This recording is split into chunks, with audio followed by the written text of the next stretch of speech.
Sa mga may locker diyan sa office or kahit saan 'no, naranasan niyo na bang mailagay yung locker niyo sa pinakababang part?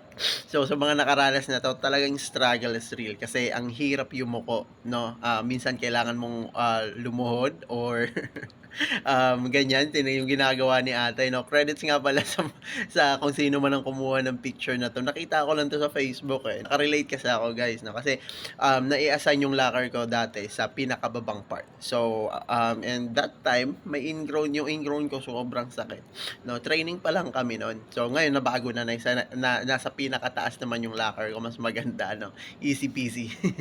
Pero nung nandun pa ako sa pinakababang part, ang hirap, kumuha ng gamit 'no, kasi kailangan mong yumuko and yung iba ng mga nasa taas, nasa middle, so nauuna 'no, parang tapos nakatapat pa sa'yo, gano'n. So, ang hirap. Tapos minsan kailangan mo umupo sa lapag at lumuhod.